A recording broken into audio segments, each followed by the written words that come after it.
നടിയുടെ പരാതിയിൽ കൊച്ചിയിൽ കഴിഞ്ഞ ദിവസം പ്രത്യേക അന്വേഷണ സംഘം വിശദമായ രീതിയിൽ മൊഴിയെടുത്തു. ഇതിനുശേഷം ഇപ്പോൾ 7 പേർക്കെതിരെ നടൻ മുകേഷ് MLA കൂടിയായ മുകേഷും ഉൾപ്പെടെ 7 പേർക്കെതിരെയാണ് ആ കേസ് എടുത്തിട്ടുള്ളത്. ഈ കേസിന്റെ ഇന്ന് രാവിലെയോടുകൂടി അതിന്റെ ഒരു നടപടികളിലേക്ക് കടന്നിരിക്കും. ഇപ്പോൾ നടി നമുക്കൊപ്പം തന്നെ ചേരുന്നു. പരാതിയിൽ ഒരു നടപടികളിലേക്ക് കടന്നിരിക്കുകയാണ്. എന്താണ് ഒരു ആദ്യ പ്രതികരണം? ആദ്യത്തെ പ്രതികരണം സർക്കാരിനും SITക്കും മീഡിയയ്ക്കും ഹേമ കമ്മിറ്റിക്കും എല്ലാവർക്കും എന്റെ നന്ദി അറിയിക്കുകയാണ്. കാരണം എനിക്ക് നീതി കിട്ടി, എന്റെ കാര്യങ്ങളൊക്കെ എനിക്ക് ഓപ്പണായിട്ട് സംസാരിക്കാനും, അതുപോലെ SIT DIG മാഡവും SP Poonkuzhali madam ഒക്കെ വളരെ ഒരു കുടുംബത്തിലെ അംഗത്തെ പോലെ ഇരുന്ന് ക്ഷമയോടെ നമ്മളെ കേൾക്കാനും അതെല്ലാം സത്യസന്ധമായിട്ട് അവർക്ക് അതിനുള്ള ഒരു നടപടി എടുക്കാനും അവർക്ക് സാധിച്ചു എന്നുള്ളതാണ്. അതിന് എനിക്ക് എല്ലാവരോടും ഈ നന്ദി പറയാണ്. ഇപ്പം വളരെ പ്രബലരായവർക്കെതിരെയാണ് മൊഴി നൽകിയിരിക്കുന്നത്. പ്രത്യേകിച്ച് വളരെ വർഷങ്ങളായി ഇൻഡസ്ട്രിയിലുള്ളവർ എല്ലാവരും തന്നെ ഇതിന്റെ പെടും. ആ മൊഴികളിൽ ഉറച്ചു നിൽക്കാൻ അതിൽ എത്രമാത്രം ഒരു ധൈര്യം അക്കാര്യത്തിലുണ്ടായിരുന്നു? എപ്പോഴും ദൈവം സത്യത്തിന്റെയും നീതിയുടെയും കൂടെ നിൽക്കുള്ളൂ. അപ്പം സത്യം നമ്മുടെ കൂടെ ഉണ്ടെങ്കിൽ നമ്മൾ ആരെ പേടിക്കാനാ? അതുകൊണ്ട് ആ ഒരു ദൈവവിശ്വാസവും ആത്മവിശ്വാസവും എനിക്കുണ്ട്. കാരണം സത്യം നമ്മുടെ കൂടെ ഉണ്ടായതുകൊണ്ട് തീർച്ചയായിട്ടും സർക്കാരും നമ്മുടെ ഒപ്പം ഉണ്ടാവും. നമുക്ക് അവരും സർക്കാരും നീതിയുടെയും സത്യത്തിന്റെയും കൂടെയാണ്. അത് ഏത് ഏരിയയാണെങ്കിലും, ഒരു സിനിമാ നടി ആയതുകൊണ്ടൊന്നുമല്ല, അത് ഏത് ഫീൽഡ് ആയിക്കോട്ടെ, അവരുടെ കൂടെ സർക്കാരും നിയമവും അവരോടൊപ്പം ഉണ്ടാകും. പക്ഷെ സത്യമായിരിക്കണം, അത്രേ ഉള്ളൂ. പല കാലങ്ങളിലായി ഉണ്ടായ അനുഭവങ്ങളാണ്. എന്തുകൊണ്ട് ഇത്ര കാലം ഇങ്ങനെ പറഞ്ഞില്ല? അങ്ങനെ ഒരു പൊതുസമൂഹത്തിന്റെ ഒരു ചോദ്യമുണ്ട്. എന്താണ് അങ്ങനെ പറഞ്ഞില്ല എന്ന് പറയരുത്. അന്നത്തെ കാലമല്ല ഇന്ന്. അന്ന് ഞാൻ പ്രതികരിച്ച് ഞാൻ മീഡിയയിൽ പറഞ്ഞിട്ട് കേരള കൗമുദിയിൽ ഒരു ആർട്ടിക്കിൾ വരെ വന്നു. ഇങ്ങനെ ടൈറ്റിൽ ഇങ്ങനെയായിരുന്നു: അഡ്ജസ്റ്റ്മെന്റുകളോട് പൊരുത്തപ്പെടാതെ മിനു കുര്യൻ മലയാള ഫിലിം ഉപേക്ഷിക്കുന്നു എന്നുള്ളത്. ഇല്ല, അന്ന് മീഡിയയും വന്നിട്ട് അനങ്ങിയില്ല. ആരും എന്നെ വിളിച്ചിട്ട് എന്തുകൊണ്ട് മിനു അബ്യൂസ് ചെയ്യപ്പെടുന്നു അങ്ങനെ. പക്ഷെ ഒരുപക്ഷെ അവിടെ ഇൻഫ്ലുവൻസ് ഉണ്ടായിക്കൊണ്ടായിരിക്കും ഇതിൽ അനങ്ങരുത് ആരും ഇതുണ്ട്. അപ്പൊ ഞാൻ അതിനകത്ത് നല്ലൊരു ഡീറ്റെയിൽസ് ആയിട്ട് ഞാൻ എടുത്തിട്ടുണ്ട്. പിന്നെ കേസ് കൊടുക്കാൻ പോകാൻ പേടിയായിരുന്നു. കേസ് കൊടുക്കുമ്പോൾ നമ്മളൂടെ ആരൊക്കെ ഒപ്പം ഉണ്ടാവും ഒന്നും അറിയില്ല. കാരണം ഇതുപോലെ ആർക്കൊക്കെ ധൈര്യമായിട്ട് വല്ലൊരു മുൻപോട്ട് വരുമോ? പിന്നെ അത് തന്നെയല്ല, എനിക്ക് 2 കൊച്ചുകുട്ടികളുണ്ട്. അവരന്ന് സ്കൂളിൽ പഠിക്കുക. അപ്പൊ അവരുടെ വിദ്യാഭ്യാസം ബാധിക്കുന്നു പേടിച്ചിട്ട് സാഹചര്യങ്ങൾ മാറി. മലയാള സിനിമയിൽ പൊതുവിൽ സ്ത്രീകളുടെ ഒരു അവസ്ഥ, അത്തരം സാഹചര്യങ്ങൾ ഇപ്പോൾ മാറിയതായിട്ട് തോന്നുന്നുണ്ടോ? ഇപ്പൊ പൊതുവിൽ അവർ തുറന്നു പറച്ചിലുകൾക്ക് തയ്യാറാവുന്നുണ്ടോ? അത് മിനുവിന്റെ കാലത്ത് എങ്ങനെയായിരുന്നു? എന്റെ കാലത്ത് അന്ന് ആൾക്കാർക്കൊക്കെ ഭയങ്കര പേടിച്ച് ഈ പറഞ്ഞ പ്രമുഖരെയൊക്കെ പേടിച്ചൊക്കെയാണ് അവരെ ജീവിച്ചുകൊണ്ടിരുന്നത്. പക്ഷെ ഇന്ന് ഹേമ കമ്മിറ്റി വന്നതിന് ശേഷം, അതായത് നല്ല മിടുക്കി പെൺകുട്ടികൾ മുന്നോട്ട് വന്നതുകൊണ്ട് ആണ് എനിക്കിപ്പോ ഇന്നൊരു പ്ലാറ്റ്ഫോം കിട്ടിയത്. ഇങ്ങനെ അതുകൊണ്ടാണല്ലോ ഹേമ കമ്മിറ്റി വന്നതുകൊണ്ടാണല്ലോ സർക്കാർ അറിഞ്ഞത്. അതിനുമുമ്പ് അവർക്ക് സർക്കാരിനും നിയമത്തിനൊന്നും ഒരു അവയർനെസ് അവർക്കില്ല. അവർക്ക് ഇതിനെക്കുറിച്ച് അറിയില്ല. അവര് സിനിമാ ഫീൽഡിനെ വളരെ ബഹുമാനമായിട്ടാണ് കണ്ടുകൊണ്ടിരുന്നത്. പക്ഷെ അതിനകത്ത് നടക്കുന്ന ഈ ദുരന്തമാണെന്നുള്ള കാര്യം എല്ലാവരും അറിഞ്ഞത് ഹേമ കമ്മിറ്റി മോഹനാണ് എല്ലാവരും അറിഞ്ഞത്, പുറത്തറിഞ്ഞത്. അപ്പം ഹേമ കമ്മിറ്റി കാരണം എനിക്കിങ്ങനെ പ്ലാറ്റ്ഫോം കിട്ടിയതുകൊണ്ട് എനിക്കൊത്തിരി അവരോടും ഒരുപാട് നന്ദിയും സന്തോഷവും. WCCയുടെ ഇടപെടലിലേക്ക് എങ്ങനെ കാണുന്നു? സ്ത്രീകളുടെ ഒരു കൂട്ടായ്മ സിനിമയിൽ ഉണ്ടാവുകയും അവര് ഈ കാര്യങ്ങളെല്ലാം മുന്നിൽ നിന്ന് നയിക്കുകയും ചെയ്തൊരു സാഹചര്യം ഉണ്ടായല്ലോ. ഏതെങ്കിലും ഘട്ടത്തിൽ WCCയുടെ അംഗങ്ങളോ അങ്ങനെ ആരെങ്കിലും ഒക്കെ ഇടപെട്ട് സംസാരിച്ചിട്ടുണ്ടോ? ഇല്ല, ഒരുപക്ഷെ എനിക്ക് അവർക്ക് എന്റെ നമ്പർ അറിയത്തില്ല, എനിക്കറിയില്ല. അങ്ങനെ അവരാരും ഇല്ല അങ്ങനെ എനിക്ക്. പിന്നെ ഞാൻ മിക്കപ്പോൾ ഔട്ട് ഓഫ് സ്റ്റേഷനൊക്കെ ആയിരുന്നു.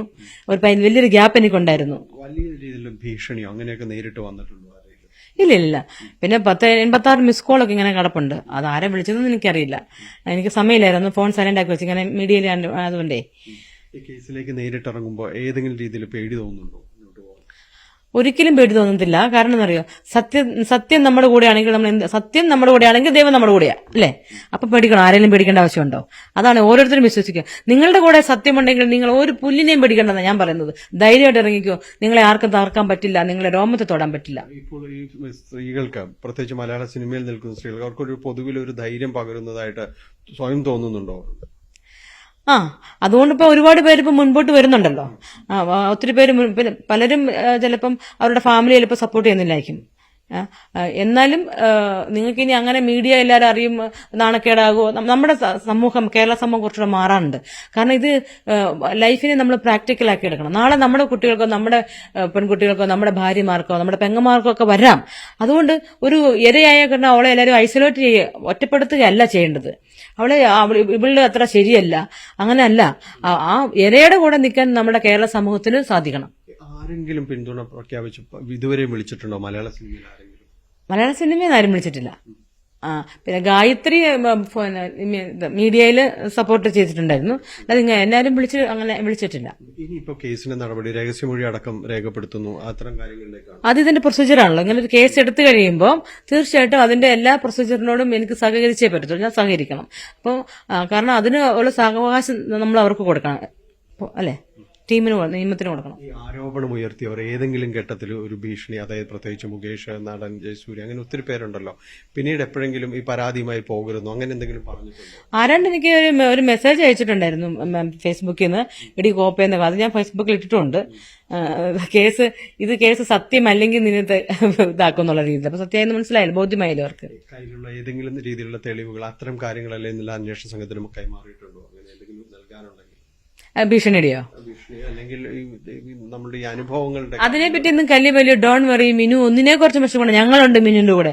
അങ്ങനെ എന്തെങ്കിലും ഒരു വിഷമം മിനുണ്ടായ the next movement give us a call. അത്രയും കോൺഫിഡൻസ് ആണ് അവർ നമുക്ക് പോയേക്കുന്നത്. ആരും ഒന്നും പേടിക്കണ്ട. മിനു തളരാൻ പാടില്ല, മിനു തളരരുത്, മിനുവിന്റെ ഒപ്പം ഞങ്ങളുണ്ട് കൂടെ. ശിക്ഷ ഉറപ്പാക്കുന്നത് വരെ ഈ ഒരു പോരാട്ടം തുടരും. പിന്നെ തീർച്ചയായിട്ടും. ഇപ്പൊ മുകേഷിനെതിരെല്ലാം ആരോപണം വന്നിരിക്കുന്നത് അദ്ദേഹം MLA കൂടിയാണ്. എന്താണ് വ്യക്തിപരമായ ഒരു അഭിപ്രായം? ആ സ്ഥാനം രാജിവെച്ച് നിൽക്കണം എന്നാണ് തെളിയിക്കുന്നത്?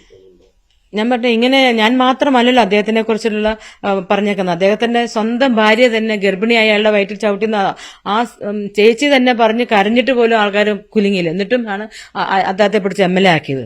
ഇപ്പം ഞങ്ങളുടെ എല്ലാവരുടെയും കേട്ടപ്പോൾ അയാളൊരു പെർഫെക്റ്റ് ആളല്ല, നല്ല മനുഷ്യനല്ല, അയാൾ മുഖംമൂടിക്കാരനാണെന്ന് എല്ലാവർക്കും ബോധ്യപ്പെട്ടിട്ട് പിന്നെ സ്വയം അവിടെ നിൽക്കുന്നതല്ല. അദ്ദേഹത്തിന്റെ ഇഷ്ടമല്ല, ഇത് പാർട്ടിയാണ് തീരുമാനിക്കുന്നത്, സർക്കാരാണ് തീരുമാനിക്കണം. ആരാണ് ഇവരുടെ പാർട്ടി തന്നെ തീരുമാനിക്കണം ഇങ്ങനെ ഒരു മുഖംമൂടിനെ അവർക്ക് ആവശ്യമുണ്ടോന്ന്. സർക്കാർ തീരുമാനം എടുക്കണം. അല്ലാണ്ട് ഇങ്ങനെ ഇനിയിപ്പോ ഇത്രയും നാണുകിட்ட, അല്ലെങ്കിൽ വലിയ കലാപം തന്നെ ഉണ്ടാവും ഇദ്ദേഹം അവിടെ തുടർന്നാല്. ആർക്കും അത് അംഗീകരിക്കാൻ പറ്റത്തില്ല. കാരണം അത്ര വലിയൊരു ക്രൈമാണ് ചെയ്തേക്കുന്നത്. ഇങ്ങനത്തെ ക്രൈം ചെയ്തവരുടെ ജനങ്ങൾ ഒരിക്കലും കൂടെ സപ്പോർട്ട് ചെയ്തിട്ട് ഞാൻ ഈ നിമിഷം വരെ ഞാൻ കണ്ടിട്ടില്ല. ഇവര് വിട്ടുനിൽക്കണം, തീർച്ചയായിട്ടും വിട്ടുനിൽക്കണം. ഇത്രയും വർഷം നല്ല ദാണ്ഡവ നൃത്തം ആടിയില്ല അവര്. ഇനി അതൊക്കെ ഒന്ന് അഴിച്ചു വെക്കട്ടെ. ഇടവേള ബാബുവിനെ കുറിച്ച് മറ്റാരെങ്കിലും ഒക്കെ പരാതി പറഞ്ഞായിട്ട് ശ്രദ്ധയിൽപ്പെട്ടിട്ടുണ്ടോ? ഇടവേള ബാബുവിനെ കുറിച്ച് പലരും പറഞ്ഞിട്ടുണ്ട്. പൊതുവിൽ അമ്മ എന്നുള്ളത് ഒരു വലിയ കുരുക്കാണോ? അങ്ങനെ തോന്നിയിട്ടുണ്ടോ? തീർച്ചയായിട്ടും. ഇത് അമ്മ എന്ന് വെച്ചാൽ ശരിക്കും ആർട്ടിസ്റ്റിനെ അവരൊരു ജെന്യൂൻ ആയിട്ടുള്ള ഒരു ഓർഗനൈസേഷൻ ആയിരുന്നു.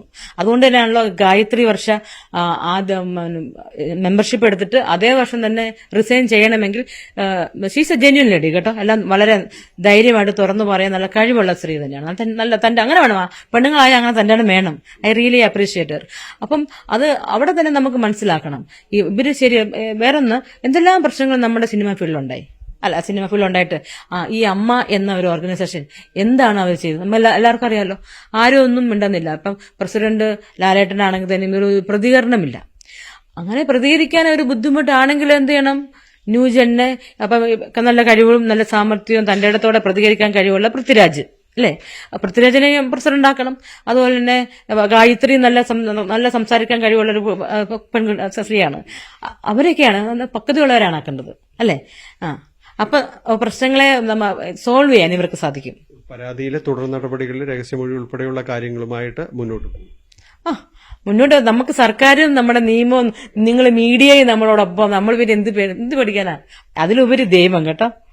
എന്തായാലും നടപടികളുമായി മുന്നോട്ട് പോകാൻ, രഹസ്യമൊഴി അടക്കമുള്ള കാര്യങ്ങളിൽ തുടർ നടപടികളുമായി മുന്നോട്ട് പോകാൻ തന്നെയാണ് ആ തീരുമാനമുണ്ടായിരിക്കുന്നത്. ഹെമ കമ്മിറ്റിയിലെ തുടർ നടപടികളുമായി അന്വേഷണ സംഘം മുന്നോട്ട് പോകുമ്പോൾ വലിയ രീതിയിലുള്ള പ്രകമ്പനങ്ങൾ തന്നെയാണ് മലയാള സിനിമാ ലോകത്ത് ഉണ്ടാകുന്നത്. കൊച്ചിയിൽ നിന്ന് ക്യാമറമാൻ മനോജിനൊപ്പം ഡാനി പോൾ, ന്യൂസ് 18.